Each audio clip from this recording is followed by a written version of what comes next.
Patupad ang liquor ban. Mula May 11 hanggang May 12, 2025.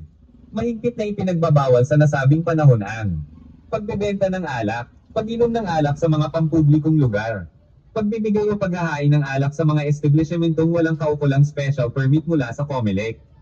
Ang sino mang mahuhuling lalabag ay papatawan ng kaukulang parusa alinsunod sa batas. Ang kapulisan ay mahigpit na magpapatupad ng nasabing kautusan sa buong jurisdiction nito. Ito ay bahagi ng ating layunin na mapanatili ang kaayusan, kapayapaan, at kaligtasan ng lahat sa panahon ng eleksyon. Para sa karagdagang impormasyon o mga katanungan, makipag-ugnayan sa inyong pinakamalapit na istasyon ng pulisya. Maging responsable, at makiisa para sa isang mapayapang halalan.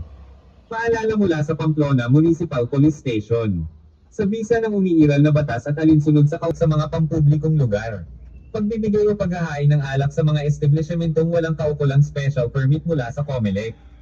Ang sino mang mahuhuling lalabag ay papatawan ng kaukulang parusa alinsunod sa batas. Ang kapulisan ay mahigpit na magpapatupad ng nasabing kautusan sa buong jurisdiction nito. Ito ay bahagi ng ating layunin na mapanatili ang kaayusan, kapayapaan, at kaligtasan ng lahat sa panahon ng eleksyon. Para sa karagdagang impormasyon o mga katanungan, makipag-ugnayan sa inyong pinakamalapit na istasyon ng pulisya. Maging responsable, at makiisa para sa isang mapayapang halalan. Paalala mula sa Pamplona Municipal Police Station.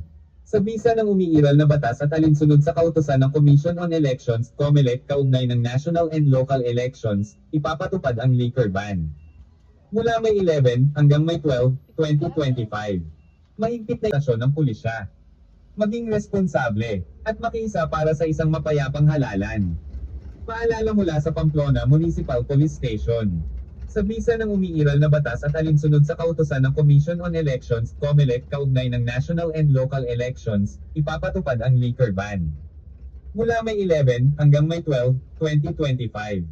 Mahigpit na ipinagbabawal sa nasabing panahon ang pagbebenta ng alak, pag-inom ng alak sa mga pampublikong lugar, pagbibigay o paghahain ng alak sa mga establishmentong walang kaukulang special permit mula sa COMELEC. Ang sino mang mahuhuling lalabag ay papatawan ng kaukulang parusa alinsunod sa batas. Ang kapulisan ay mahigpit na magpapatupad ng nasabing kautusan sa buong jurisdiction nito. Ito ay bahagi ng ating layunin na mapanatili ang kaayusan, kapayapaan, at kaligtasan ng lahat sa panahon ng eleksyon. Panahon ang pagbebenta ng alak, pag-inom ng alak sa mga pampublikong lugar, pagbibigay o paghahain ng alak sa mga establishmentong walang kaukulang special permit mula sa COMELEC.